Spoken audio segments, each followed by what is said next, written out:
No vídeo anterior eu falei a vocês sobre as dores do coração de Jesus. Foram dores por causa de sofrimentos exteriores, externos.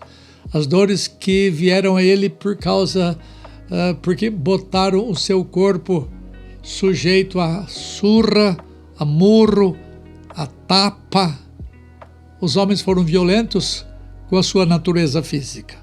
Agora eu vou trabalhar das dores do coração de Jesus, que foram dores interiores. As dores de Jesus Cristo, como dissemos, foram físicas e dores morais, emocionais. Elas foram impingidas pelos homens e, pior que isto, pelo próprio Deus. Os homens impingiram dor sobre Jesus Cristo por causa da sua maldade e do seu ódio a ele. E Deus impingiu dor sobre Jesus Cristo por causa de ele ser representante de pecadores. Então vejamos algumas verdades. Primeira, os judeus acusaram Jesus falsamente. Vejam, dores morais. Mateus 26, 59 a 61 diz assim: Ora, os principais sacerdotes e todo o sinédrio procuravam algum testemunho falso contra Jesus, a fim de o condenarem à morte. E não acharam, apesar de se terem apresentado muitas testemunhas falsas. Mas afinal compareceram duas, afirmando: Jesus disse: posso destruir o santuário de Deus e reedificá-lo em 3 dias. Então, ele foi acusado de blasfêmia. Quando o infame processo de julgamento de Jesus Cristo começou, os seus algozes fizeram acusações morais contra o nosso Redentor, acusando-o de blasfemar contra Deus. Depois de perguntarem se Jesus Cristo era o Filho de Deus, Jesus deu a resposta afirmativa e então no Sinédrio, o tribunal judaico, ouviu-se a seguinte acusação: poderia o Santo de Deus blasfemar contra Deus? Aquele que disse: a minha comida e a minha bebida consiste em fazer a vontade daquele que me enviou e realizar a sua obra, poderia blasfemar? Talvez não haja sofrimento maior do que ser tratado como alguém que fala contra Deus, quando o seu objetivo era exatamente fazer a vontade daquele que o havia enviado. Todavia, ele foi morto também por causa dessa acusação de blasfêmia, pois eles o condenaram réu de morte, quando se fez a si mesmo filho de Deus. E eles não descansaram enquanto não viram Jesus pendurado no madeiro. Além disso, ele foi acusado de dizer o que ele não disse. Obviamente, Jesus não estava falando do templo de Jerusalém, mas do santuário do seu corpo. Eles fizeram uma interpretação errônea das palavras de Jesus, registrada em João 2,19, que diz: destruí este santuário e em 3 dias eu o reconstruirei. Marcos 14, 63, 64 diz assim: então o sacerdote rasgou as suas vestes e disse: que mais necessitamos de testemunhas? Ouvistes a blasfêmia, que vos parece? E todos o julgaram réu de morte. Veja ainda Marcos 14, 57 e 59. E levantando-se alguns testificavam falsamente, dizendo: nós o ouvimos declarar: eu destruirei esse santuário edificado por mãos humanas e em 3 dias construirei outro, não por mãos humanas. Nem assim o testemunho deles era coerente. O próprio João disse que ele, porém, se referia ao santuário do seu corpo. Todavia, tanto os judeus como as falsas testemunhas entenderam equivocadamente a afirmação de Jesus, pois eles replicaram: Em 46 anos foi edificado este santuário. Isso no tempo de Herodes o Grande. E tu, em 3 dias, o levantarás? Está lá em João 2,20. Além de fazerem uma hermenêutica indevida das palavras de Jesus, eles acrescentaram coisas que nosso Senhor não havia dito. Eles atribuíram a Jesus as palavras como: em 3 dias eu construirei outro, não por mãos humanas. Eles acresceram às palavras de Jesus essas palavras. E Jesus foi acusado de palavras que não disse. Colocaram palavras na boca de nosso Senhor para o poderem incriminar. Todavia, nem dizendo coisas assim, o testemunho deles era coerente. O que é espantoso nisso é a reação de Jesus a essa falsa acusação. Simplesmente ele não disse nada. Ele desprezou as acusações deles, não dando sequer uma resposta. Está lá em Mateus 26, 61 a 63. Às vezes é melhor portar-se como Jesus numa situação dessa. É melhor calar do que tentar explicar o que os outros não vão entender porque não estiveram presentes no evento. Quando você, isso aqui é para você me ouvir, quando você for acusado injustamente, não seja você o seu próprio defensor. Certamente você será acusado falsamente neste mundo por causa de sua lealdade a Jesus Cristo. E é quase que impossível passar incólume sem uma falsa acusação, simplesmente porque este mundo odeia Jesus Cristo e a seus irmãos. Se você for atingido pela falsa acusação, espere apenas silenciosamente a ação divina em sua vida e na vida dos seus acusadores. Lembra, uma terceira acusação, ele foi acusado de sedição. Por sedição, entenda, insurreição contra as autoridades constituídas, motim, revolta, incitamento à desobediência, um tumulto popular. Novamente ouve-se a voz no tribunal. É o oficial lendo a acusação de sedição contra Jesus Cristo.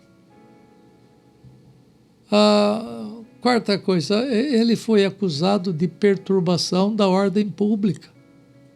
Encontramos este homem pervertendo a nossa nação, disseram eles. De maneira muito clara, os judeus começaram a acusar Jesus de provocar baderna na cidade. Ele estava sendo acusado de causar motim na cidade. Veja a acusação tornada mais clara a seguir. Imagine você mesmo imagine você mesmo Jesus como um agitador de multidões, incitando as pessoas à rebelião. É altamente estranho aquele que era manso e humilde de coração tendo uma atitude desta. Ele havia instituído as autoridades como Deus que era. Como poderia ele proceder contrariamente aos seus próprios preceitos? Como alguém tão manso e suave poderia provocar confusão na cidade pela qual ele veio a chorar por sua incredulidade? Ele até poderia fazer descer fogo do céu sobre ela, porque ele era Senhor, mas ele não provocaria alvoroço ou perverteria a cidade, como é dito que fazia. Barrabás poderia ser acusado de tumulto, como realmente o foi, e por isso ele foi preso. Está lá em Marcos 15, 7. Mas o nosso Redentor não podia ser acusado de insurreição. Todavia, o sofrimento veio ao nosso Redentor por essa acusação tão injusta de alguém tão pacífico, irênico como ele. A segunda parte da acusação de sedição é que é dito que ele foi pego negando-se a pagar tributo a César, afirmando ser ele o rei. Lucas 23, 2 diz assim: e ali passaram a acusá-lo, dizendo: encontramos este homem pervertendo a nossa nação. Insistiam, porém, cada vez mais, dizendo: ele alvoroça o povo, ensinando por toda a Judeia, desde a Galileia, onde começou até aqui. Está lá em Lucas 23, 5. Ele foi acusado de sonegação de impostos. E ali passaram a acusá-lo, dizendo: encontramos este homem pervertendo a nação, vedando pagar tributo a César e afirmando ser ele o Cristo, o rei. Negar-se a pagar tributo ao imperador era uma acusação muito séria, porque indica insurreição contra o governo ou, no mínimo, uma afronta às autoridades constituídas.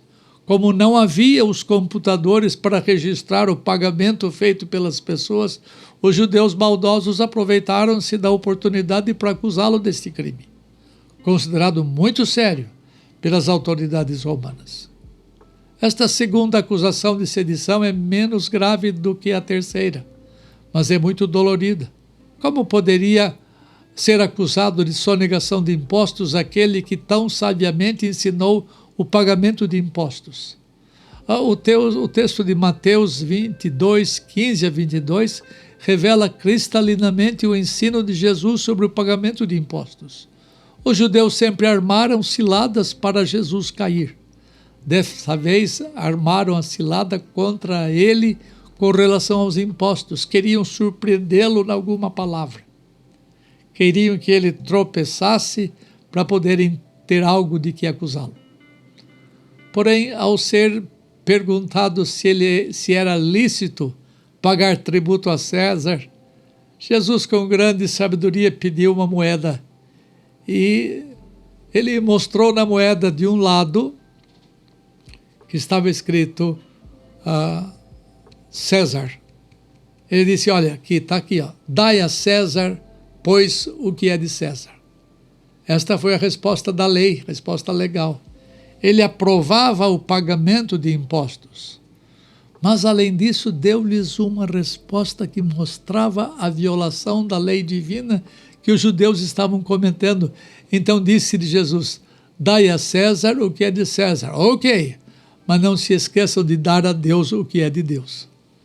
Eles tinham dificuldade de contribuir com as coisas do reino de Deus. Então eles tinham que aprender a dar a Deus o que pertencia a Ele. Deve haver muitos crentes, como alguns de vocês que me ouvem, que pagam tributos ao país e pagam tributo alto. Pagam muito mais do que Deus tem pedido na sua palavra. Pagam 27% de imposto de renda e pagam 27% na nova lei de impostos que vai sair por aí, nossa nova reforma tributária, e não pagam a Deus o que é dele. O Estado pede 27,5%, a Escritura fala do dízimo, de 10%, e muitos não dão. E poderia um cidadão impoluto como Jesus ser acusado de sonegar imposto? Ele foi imposto à vergonha quando o acusaram de burlar as leis da sua nação. Jesus não somente ensinou maravilhosamente sobre o dever de pagar impostos, mas ele também praticou o seu próprio ensino. E a prática do pagamento de tributos está registrada em Mateus 17, 24 a 27. Um dos coletores de impostos indagou de Pedro se Jesus Cristo não pagava impostos. Certamente, conhecendo o seu mestre, Pedro respondeu: é claro que ele paga. Jesus conhecia a legislação tributária. Logo que Pedro chegou em casa, Jesus se antecipou a Pedro. Está no verso 25. Certamente ele vinha informá-lo do pagamento devido e verificou o conhecimento de Pedro sobre as leis dos tributos. E a pergunta que Jesus Cristo fez mostra que ele muito bem conhecia a lei tributária da época, coisa que o povo comum não conhecia. Jesus também conhecia a lei tributária vigente nas nações. Ele era um exímio conhecedor dessa matéria. Por isso perguntou a Pedro, e este respondeu corretamente: os estranhos é que têm que pagar impostos, não os filhos da terra. Está no verso 26. Então Jesus retrucou, mostrando a sua sabedoria. Olha o que ele diz: logo estão isentos os filhos, porque ele era filho da terra. Está lá no 26b. Com isso ele queria dizer: somos filhos da terra e não temos o dever de pagar tributo. Se fôssemos estrangeiros, teríamos de pagá-los. Mas como somos filhos, temos o direito de não pagá-los. Repito, o raciocínio de Jesus era perfeitamente lógico e inteligente. Mas Jesus foi além da lei tributária ao pagar o imposto. Todavia, Jesus nunca quis ser pedra de tropeço ou motivo de escândalo para os seus conterrâneos. Provavelmente, o ensino foi o seguinte. Ele chegou a Pedro e falou: Simão, que te parece? De quem cobram os reis da terra impostos ou tributos? Dos seus filhos ou dos estranhos? Paulo aos Coríntios, falando sobre o dever de não escandalizar, está lá em 1 Coríntios 10, 23 a 33, ele tenha se baseado no princípio elementar de Jesus Cristo. Mesmo tendo o direito de não pagar impostos por ser filho da terra, ele resolveu pagá-lo para não escandalizar os cobradores. Jesus vai além da lei. Ele anda além da milha. Ele faz mais do que é lícito, ele faz o que convém. A lei não exigia dele, mas ele resolve fazer mais do que o dever da lei. Ele não faz simplesmente o que é bom, mas ele faz o que é melhor. Ele paga o tributo que não lhe era devido, para não ser motivo de escândalo a ninguém. E poderia esse Redentor, com a atitude demonstrada acima, ser acusado de sonegação de impostos?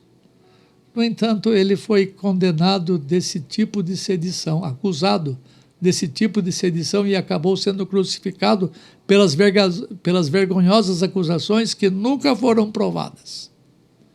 Sofrimento grande, moral, passou Nosso Senhor por causa da maldade dos homens. Houve uma terceira parte da acusação de sedição. Veja lá. Ele foi acusado de tentativa de tomar o governo de Roma. Essa terceira parte da acusação de sedição tem a ver com a tentativa de minar o poder de César, anunciando que ele seria o próximo rei. Perceba que na acusação diziam ser Jesus Cristo, não somente o Cristo, que é uma questão religiosa do messianismo judaico, mas também eles usaram no final da acusação uma palavra a mais. Mas para que não os escandalizemos, vá ao mar, Pedro, lança o anzol e o primeiro peixe que você fisgar, tira-o. E abrindo-lhe a boca, você achará um estáter, que era uma moeda. Toma-o e entrega-lhes por mim e por ti. Eles achavam que Jesus estava pervertendo as leis da nação, vedando pagar tributo a César e afirmando ser ele o rei. Meus irmãos, ele sofreu muitas investidas morais, muitas acusações extremamente perniciosas que lhe causaram dor no coração, mas não conseguiam encontrar nele culpa alguma de sedição. Então, os judeus, numa espécie de chantagem, diziam a Pilatos: se soltas a este cara, Jesus, não és amigo de César. Eles botaram pressão em Pilatos. Todo aquele que se faz rei é contra César. Está lá em João 19, 12. Os judeus e Pilatos causaram grande sofrimento a Jesus, que acabou culminando na sua morte. E Jesus Cristo, de fato e de direito, era o Rei dos Reis, que nunca teve qualquer tentativa de tomar o posto daqueles que ele próprio havia constituído como autoridade sobre o povo. Ele não poderia haver cometido esse tipo de sedição, porque a natureza do seu reino era muitíssimo diferente. Ele disse: o meu reino não é da natureza dos reinos deste mundo. Com isso, ele quis dizer que a natureza do seu reino era diferente da natureza dos reinos deste mundo. Poderia o Rei dos Reis e Senhor dos Senhores postular um império, sendo que o universo todo pertencia a ele? Ele nunca teve qualquer intenção de tomar o lugar de César. Barrabás havia cometido sedição e com justeza estava preso por causa da sedição. Está lá em Lucas 23, 19 e 25. Mas Jesus Cristo nunca fez isto. No entanto, por causa dessa acusação injustíssima, Jesus Cristo foi crucificado. Está lá em João 19, 14 e 16. É curioso, veja o que os judeus fizeram, além disso tudo que estamos dizendo. Os judeus fizeram Jesus se acusar a si mesmo. Mateus 26, 62, 66 diz assim: E levantando-se o sumo sacerdote, perguntou a Jesus: Nada respondes ao que estes depõem contra ti? Jesus, porém, guardou silêncio. E o sumo sacerdote lhe disse: Eu te conjuro pelo Deus vivo que nos digas se tu és o Cristo, o Filho de Deus. Respondeu-lhe Jesus: Tu o disseste. Entretanto, eu vos declaro que desde agora vereis o Filho do Homem assentado à direita do Todo-Poderoso, vindo sobre as nuvens do céu. Então o sumo sacerdote rasgou as suas vestes e disse: Ele blasfemou. Que necessidade mais temos de testemunhas? Eis que ouvistes agora a blasfêmia. Que vos parece? Responderam eles: É réu de morte. Quando os líderes espirituais não conseguiram que as testemunhas falsas dissessem coisas comprobatórias contra Jesus Cristo, eles usaram de uma tática ardilosa que a justiça proibia. Pela lei estabelecida, ninguém pode ser induzido a acusar-se a si mesmo, mas eles tentaram fazer isso com Jesus Cristo. O Messias não sofreu somente nas mãos dos judeus, mas ele também sofreu violentamente, como já vimos, nas mãos dos soldados romanos, os gentios. Todavia, as dores mais profundas do Redentor foram dores interiores, onde o seu coração foi ferido duramente. Essas dores mais profundas vieram mais especificamente do seu Pai. Disso nós vamos tratar no próximo vídeo.